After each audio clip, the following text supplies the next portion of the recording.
미니 모의고사 제3회 시작할게요. 1번. 다음은 강연의 일부다 물음에 답하시오. 옆에 문제 1번을 봤더니 강연의 말하기 방식에 대한 설명 미리 한번 읽어보시면 이해하시는데 도움이 될 겁니다. 안녕하세요. 방금 소개를 받은 요리연구가 소개입니다. 자기소개. 맛있는 꽃이라는 강연 제목에서 짐작하셨을 텐데 오늘 제 강연은 먹는 꽃, 즉 식용꽃에 관한 겁니다. 자신의 강연의 주제를 소개. 여러분 먹는 꽃이라고 생각해 본 적 있나요? 질문. 제스민차 드셔본 분은요? 질문. 몇 분이 고개를 끄덕이셨습니다. 제스민차 드셔보신 분이라면서 경험을 물어보고 있죠? 그래요. 여러분이 마시는 차 중에 말린 꽃잎을 재료로 한 것들이 있습니다. 또 꽃은 소스나 샐러드의 재료로 자주 쓰이고요. 화면을 보시죠. 보충 자료. 장미꽃잎을 올린 샐러드가 참 예쁘지 않습니까? 이 외에도 펜지꽃, 호박꽃, 샐러드, 소스 재료로 쓰입니다. 다양한 쓰임새. 이렇게 꽃을 음식 재료로 쓰이는 이유는 꽃잎이 화려한 색과 은은한 향기가 식욕을 자극하고 입맛을 돋우는 효과가 있기 때문입니다. 식용꽃의 효과. 우리 전통 음식에도 꽃을 넣은 게 있는데요. 혹시 꽃을 넣은 전통 음식을 먹어본 학생은 손을 들어볼까요? 역시 질문. 손을 든 학생을 가리키며 어떤 음식 먹어봤나요? 강연을 듣다 보니 어렸을 적 할머니께 진달래꽃으로 화전을 만들어 주셨던 것이 생각나네요.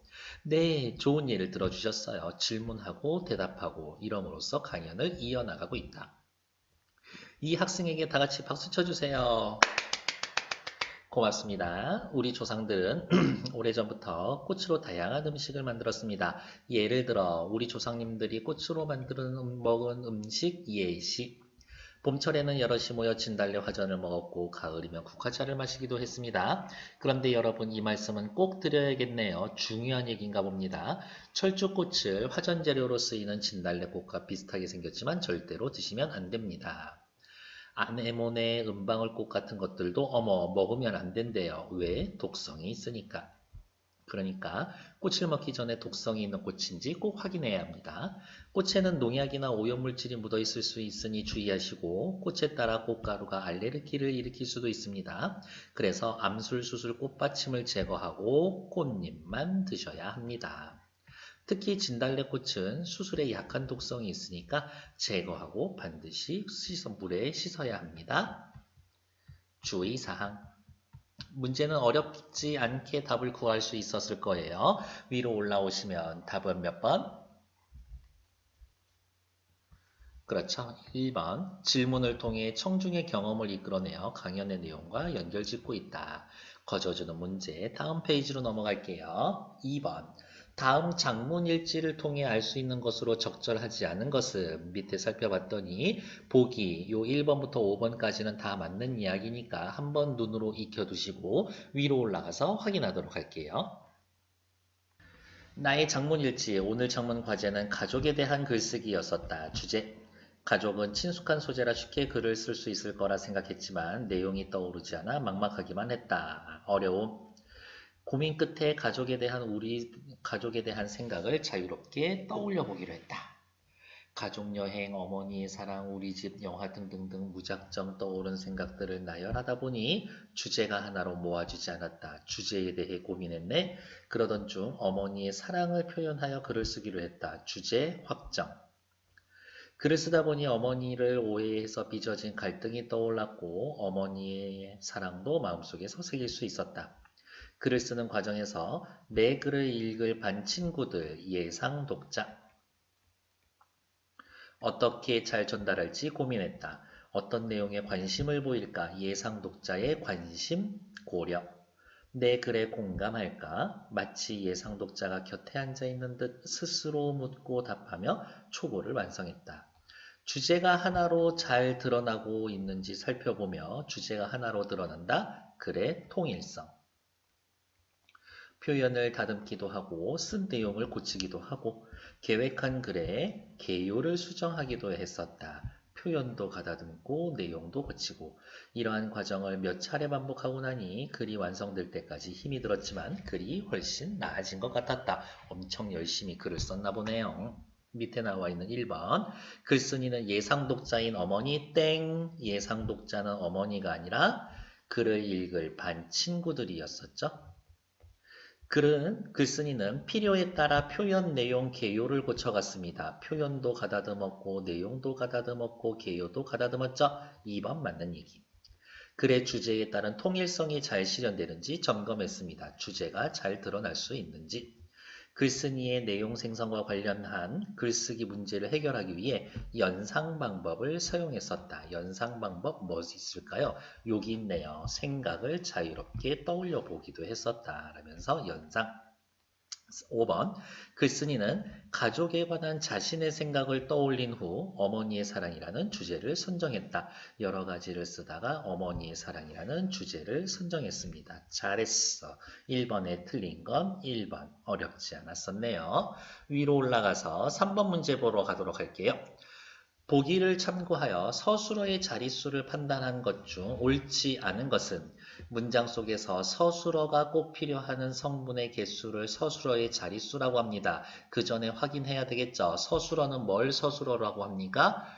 주체의 상태나 동작을 나타내는 말을 서술어라고 하는데 나중에 여기 문장 성분 하면서 할 거지만 미리 말씀을 드릴게요. 서술어는 뭐뭐다 요 형태로 끝날 수 있으면 서술어라고 이야기를 합니다. 형태를 굳이 구분하자면 어찌하다 형태, 어떠하다 형태,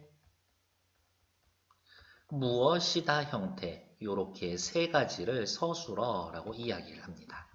여기에 해당되는 성분, 서술어의 자릿수에 해당되는 부분은 주어, 목적어, 보어, 그리고 필수적 부사어가 있습니다. 주어는 이, 가, 깨서 붙을 수 있는 말이면 주어, 목적어는 을을 붙을 수 있는 말, 보어는요, 우리말의 특이한 서술어, 되다, 아니다 앞에서 되다 아니다 라고 하는 서술어를 보충해 주는 말을 보어라고 이야기를 하고 부사어는 주로 용언을 꾸며주는 말인데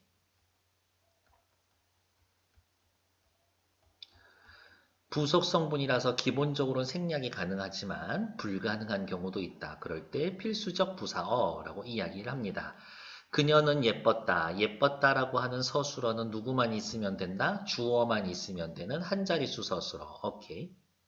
새가 빨리 날아간다. 날아간다라는 서술어는 역시 주어만 있고 빨리 요 말 없어도 괜찮죠. 한 자릿수 서술어. 그는 연극을 보았다. 보았다라는 서술어는 주어와 목적어 두 개가 필요한 두 자릿수 서술어. 물이 얼음이 되었다. 되었다라는 서술어는 앞에 보충해주는 말 보어가 있어야 되고 주어는 언제나 필수로 들어가니까 두 자릿수 서술어. 드리다, 주다라고 하는 서술어는 누가, 무엇을, 누구에게 꼭 필요한 세 자릿수 서술어. 그러면 시작해 보도록 하죠. 1번 피어올랐다는요. 아지랑이가 라는 주어만 있으면 되죠.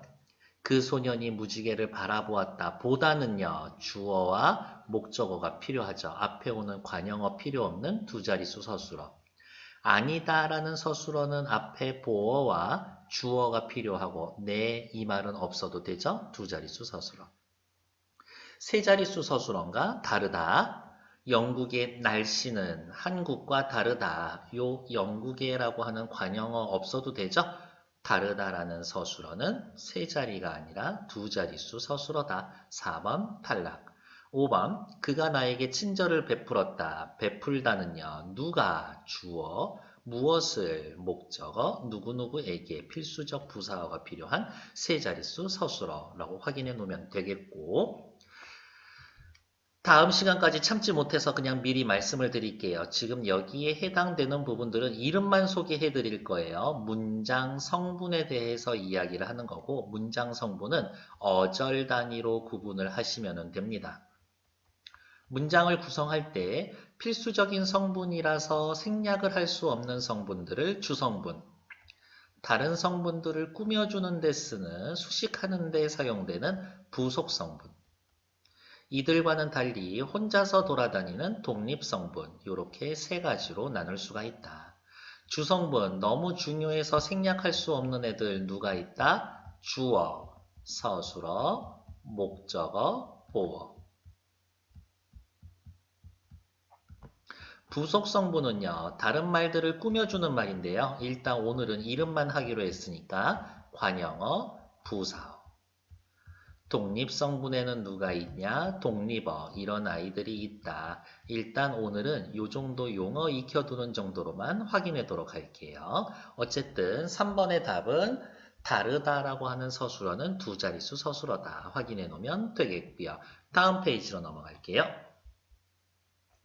표준 발음법에 따라 보기의 기역에서부터 미음을 발음한다라고 했을 때 적절하지 않은 것은 표준 발음법 뭐 쭉 나와 있으니까 저는 읽지는 않을 거예요. 여러분들은 그래도 한 번 정도는 읽어 놓으셔야 되겠지.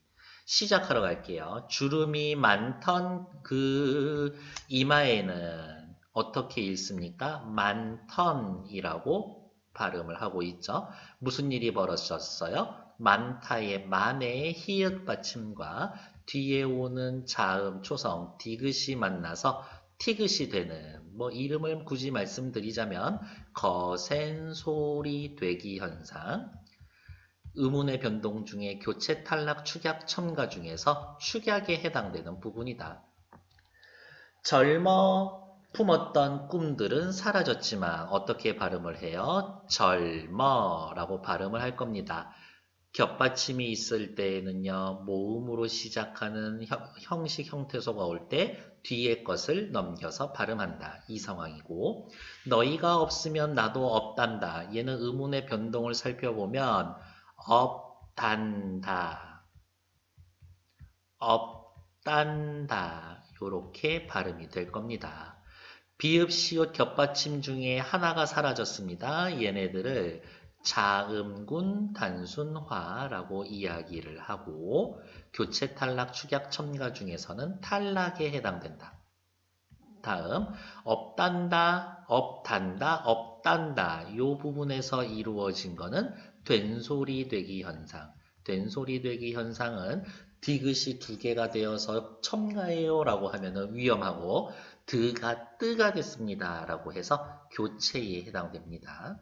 다음 꽃처럼 웃던 어머니, 치읓 받침 쓰였지만 실제로 발음 종성에서의 받침될 수 있는 소리가 아니죠. 그래서 대표음 디귿으로 바꿉니다. 얘는 이름이 뭐다? 음절의 끝소리 규칙. 웃던, 얘도 여러 단계를 거치겠네요. 끝소리 규칙에 의해서 웃던, 된소리 되기에 해서 웃던, 요렇게 나올 것이다. 웃던이라고 하면 끝소리 규칙, 웃던, 된소리 되기 현상에 나타나고 있습니다. 그래서 여러분들이 일일이 찾을 거지만 여기에서의 틀린 것 어디였었지? 네, 틀린 것 찾기였었죠? 답은 3번. 디귿은 14, 23항에 따라서 없단다로 발음해야 되겠군. 일단 발음은 맞지만 14항이 14, 23이 아니라 14항 요 말만 지워놓으면 되겠네요. 네. 다음 비문학 지문 한번 보러 갈게요. 경제 지문은 늘 어려워질 텐데요. 아직까지 요 정도 지문 가지고 좀 너무 어려운데 라고 하지는 맙시다. 여러분들은 충분히 능력이 있다니까요. 단락 앞에 번호 매기고 오세요. 시작해 봅시다. 시장 경제 체제에서 사람들은 타고난 능력이나 자신에게 주어지는 기회가 다르기 때문에 소득의 차이가 날 수밖에 없습니다. 시장 경제 체제에선 소득의 차이가 난다. 그렇다면 한 사회에서 소득의 분배가 얼마나 불평등한지 측정하는 방법은 뭐가 있을까요? 일반적으로 소득 분배의 불평등 정도를 측정하기 위해선 10분위 분배율, 로렌츠 곡선, 지니 계수 등을 사용하고 있습니다. 그러면 우리는 본능적으로 생각해야지. 10분위 분배율이란 뭐다? 로렌츠 곡선이란 뭐다? 밑으로 또 내려와서 지니 계수란 뭐다? 얘네들의 각각의 특징에 대해서 설명을 해줄 건데 특징에 대해서 설명을 해주면 해주나 보다 끝이 아니라 이 말이 중요한 말이에요. 불평등의 정도를 측정하기 위한 방법을 여러 가지로 나눠서 분류의 방식으로 설명해주고 있고 기억나요? 분류는 대조다. 대조는 뭐다? 언제나 시험 문제다. 각각의 차이점에 대해서 확인하셔야 될 겁니다. 시작하죠. 10분위 분배율이란 가장 가난한 사람들로부터 가장 부유한 사람들을 일렬로 배열한 뒤 10개 계층으로 나누고 100명이라고 생각합시다. 제일 부자 1등부터 제일 가난한 사람 100등까지 줄을 세워. 그 다음 하위 소득 계층의 40%의 소득 점유율을, 그러니까 얼마? 61등부터 100등까지 점유율을 상위 20%, 1등부터 20등까지 소득 점유율로 나눈 것을 말합니다. 그러니까 이렇게 되겠네요. 61등부터 100등까지의 소득을 1등부터 20등까지의 소득으로 나누는 겁니다. 백분위 분배율은 즉 어디가 있냐? 이 값은 작을수록 불평등한 분배를 나타냅니다. 작다라는 말은 무슨 말이에요? 분자가 작다라는 거지. 하위 계층의 소득이 작다는 이야기인 거네. 그러니까 분자가 작다, 하위 계층의 소득이 적다, 불평등하다. 10분위 분배율은 측정이 간단하면서 소득 분배 정책의 주 대상이 되는 하위 40%의 소득 계층의 소득 분배 상태를 직접 나타낼 수도 있고, 이를 상위 계층의 소득 분배 상태와 비교할 수 있다는 장점이 있다. 계산이 빠르다고. 그래서 10분위 분배율은 소득 분배 측정 방법 가운데 가장 널리 사용된다. 계층별 소득 분배를 측정하는 또 다른 지표로는 로렌츠 곡선을 둘 수 있습니다. 럭셔리하게 색깔을 좀 바꿔볼까요? 로렌츠 곡선. 로렌츠 곡선은 정사각형의 가로축에 인구 누적 비율, 세로축에는 소득 점유율을 나타냅니다. 만약 모든 사람이 똑같은 소득을 가지고 있다면 1% 인구가 소득의 1%, 2% 인구가 소득의 2%, 30%의 소득이 30%의 소득, 이렇게 되겠지. 모든 사람들이 똑같은 소득을 얻고 있다면 로렌츠 곡선의 그림은 점선과 같은 대각선으로 나타나게 됩니다. 자, 요걸 그림이라고 할 거예요. 자, 그림이 나오면 제가 늘 하는 말이 있어요. 뭐라고? 뭐든 써라. 점선 있죠. 점선 옆에다가 쓸 거예요. 뭐라고? 모든 사람이 똑같은 소득. 쓰지 말까? 모든 사람이 똑같은 소득을 얻고 있다면 점선처럼 나타날 것이다. 그러나 실제로는 소득의 불평등으로 인해 로렌츠 곡선은 대각선 아래쪽에 있게 되는 것이 보통이다. 이렇게 휘어져 있어요. 왜? 소득 분배가 불평등하니까. 일반적으로 로렌츠 곡선이 평평하여 대각선에 가까울수록 평등한 소득 분배를, 그럼 이렇게 쓸까? 여기에서 이렇게 갈수록 평등. 대각선에서 멀어질수록 불평등. 많이 구부러져 직각에 가까울수록 불평등한 소득 분배를 나타냅니다. 지금 이렇게 그림에 써놓은 이유는 뭐냐면요. 어떻게 요 세 줄이 하나, 둘, 셋, 넷, 다섯 글자로 요약이 되니까 지금 우리가 그 짓을 하고 있는 거다. 로렌츠 곡선은 소득 분배의 불평등 정도를 그림으로 나타내서 한눈에 쉽게 파악할 수 있다. 예를 들어 우리나라의 로렌츠 곡선이 미국보다 더 대각선에 가깝다면 대각선에 가깝다, 평등하다. 그러나 여러 나라를 비교할 때에는 나라의 수만큼 곡선을 그려야 한다, 불편해. 한 좌표 안에 여러 나라의 로렌츠 곡선을 그리면 서로 엇갈려서 교체하는데 이때는 나라별 소득 분배 상태를 비교하기는 어렵다. 옆에다 쓸까요? 여러 나라 비교하기는 어려워. 끝. 다음 단락 봅시다. 로렌츠 곡선의 단점을 보완하여 사용되는 지표가 바로 또 뭐다? 진위계수다. 진위계수도 또 다른 색깔로 해볼게요. 위의 그림처럼 대각선. 아래의 삼각형은 로렌츠 곡선을 기준으로 A와 B로 나눠집니다. 어디 위로 갈까요? 그러네요. A와 B로 나타나집니다. 진위계수는 A의 넓이를 A와 B를 합한 넓이로 나눈 겁니다. 말로 해놓으면 어렵지만 쓰면은 쉬워요. 뭐라고? A의 넓이를 A와 B를 합한 넓이로 나눈 겁니다.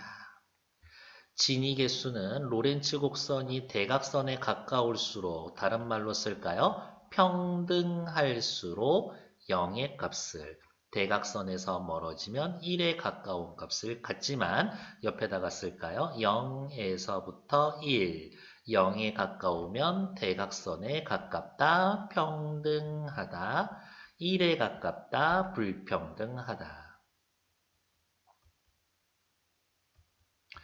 10분위 분배율과 반대로 그 값이 클수록 불평등한 소득 분배 상태를 나타냅니다. 그렇지 않겠어요? 위에 그림을 보면 A가 넓어진다는 얘기는 곡선이 이렇게 온다라는 이야기인 건데, 곡선이 뭐라고? 수직에 가까워질수록 불평등한 거다라고 이야기를 했으니까 A가 크면 불평등이다. A가 크다, 진위 계수가 크면 불평등하다. 불평등할수록 1에 가까워질 거다. 이처럼 숫자로 간단하게 나타낼 수 있는 장점이 있지만 특정 소득 계층의 소득 분배 상태를 나타내지 못한다는 한계가 있습니다. 5번 윗글에 대한 설명으로 가장 적절한 것은 뭐 찾으시면 돼요. 소득이 불평등합니다. 이러한 불평등한 지수를 나타내는 세 가지 방법을 각각 나눠서 특징을 설명해 줍니다. 정답 1번. 어렵지 않죠? 다음 페이지 넘어갈게요. 기역에서부터 디귿까지에 대한 설명으로 적절한 것은 위에다 쓸까요? 기역 10분위. 니은은요, 로렌츠. 디귿은요, 진위계수. 1번, 10분위는 로렌츠와 달리 소득 분배의 불평등 정도를 그림으로 단순하게 나타낼 수가 있다. 에헤. 그림으로 단순하게 나타내는 거는 10분위가 아니라 로렌츠지. 1번 탈락. 2번, 10분위는 진위와 달리 특정 계층의 소득 점유율을 알 수 있다. 정답. 특히 특정 계층 누구? 하위 40%의 소득의 점유율을 알 수가 있습니다. 디귿. 진위계수는 모르나? 모르지. 위로 올라가 볼게요. 진위계수, 특정 계층, 특정 소득 계층의 분배 상태를 나타내지 못한다. 그러니까 6번의 답은 2번이죠. 자신 있으면 다음 문제 넘어가면 됩니다. 실제 모의고사에선. 3번, 니은, 로렌츠는 진위보다 여러 나라의 소득 분배 상태에 비교하기에 유리하다? 아니요. 니은은 나라의 수만큼 그래프 그려야 하니까 여러 나라면 불리하지. 3번 탈락. 4번, 진위계수는 10분위보다 소득 분배를 측정하는 보편적인 거? 아니요. 제일 많이 쓰는 건 10분위라고 했어요. 탈락. 5번. 기역의 값이 커질수록 니은과 디귿의 값도 커진다. 이게 커지면 불평등인지 작아지면 불평등인지 계산을 해보고 고민을 해보고 나와 있는 부분을 찾아야 하지만 이 지문은 어찌나 친절한 지문이셨던지 체크할까요? 여기 진위계수 설명하고 있죠. 진위계수는 어디였었지? 여기네요. 10분위 분배율과 반대로 그 값이 클수록 더욱 불평등한 소득 분배. 그러니까 10분위와 진위계수만큼은 적어도 반대로 움직인다라고 생각하셔야지. 그러니까 5번 틀린 얘기다라고 확인해 놓으면 되겠죠. 옆에 7번 문제 바로 보러 갈게요. 윗글을 바탕으로 보기를 해석한 내용으로 적절하지 않은 것을 살펴봤더니 누구 이야기를 하고 있어요? 그래프 나와 있는 거 보니까 진위계수 이야기를 하고 있는 거네. 대각선에 가까울수록 평등인데 어머 요렇게 가고 있네. 을국이 더 불평등하겠네요. 1번 갑이 을보다 더 평등하다. 그렇지. 을에 비해서 갑이 더 평등하죠. 1번 맞는 얘기. 2번 갑극의 진위계수가 을국의 진위계수보다 1에 더 가깝다. 진위계수가 1에 더 가까운 거는 뭔데요? 불평등하다는 이야기인 건데 그러니까 2번 틀린 얘기지. 3번 각국보다 을국의 하위 40%, 을국의 하위 40%는 얼마 갖고 있어? 10. 갑은 얼마 갖고 있어? 20. 갑보다 을의 하위 40% 소득 점유율이 더 낮다. 맞죠? 갑의 10분위 분배율이 을국의 10분위 분배율보다 큽니다. 10분위 분배율은 뭔데요? 하위 40%의 소득을 상위 20%, 잠깐만, 상위 20%의 소득, 상위 20%가 얼마 갖고 있어? 40% 갖고 있죠? 하위 40이 가지고 있는 20을 상위 20이 가지고 있는 40으로 나누는 거. 그러니까 얼마? 2분의 1, 0.5. 을은요, 하위 40이 가지고 있는 10%를 상위 20%가 얼마 갖고 있어? 50 갖고 있네. 5분의 1, 20, 0.2 이렇게 되겠죠. 갑의 10분위 분배율이 을의 10분위 분배율보다 더 큽니다. 0.5, 0.2 맞는 얘기죠. 갑의 경우 상위 20%가 전체의 소득 40을 가지고 있습니다. 상위 20%가 얼만큼? 요만큼 가지고 있죠. 요만큼 얼마야? 100에서 60까지 40%. 그러니까 5번도 맞는 얘기. 틀린 건 2번. 다음 페이지 넘어가죠. 시작해보죠. 단락 앞에 역시 번호 매겨놓고 신에 대한 관심이 인간에게로 넘어온 르네상스 시대의 예술에서 르네상스는 인간에게 관심이 많았구나. 명확하고 사실적인 재현이 가장 중요한 미의 요소로 받아들여졌다. 독일 미술의 아버지라 부리는 알브레히트 뒤러는 북유럽 르네상스를 대표하는 작가다. 첫 번째 단락에서 르네상스 소개해주고 사람 이름이 나왔다. 그러면 이 사람 작품의 특징에 대해서 나오겠구나. 짐작. 뒤러가 북유럽 르네상스의 위대한 화가로 명성을 얻은 이유는 뛰어난 판화 작품에서 찾을 수가 있다. 판화는 이렇게 하는 기법으로 판화에 대한 정의.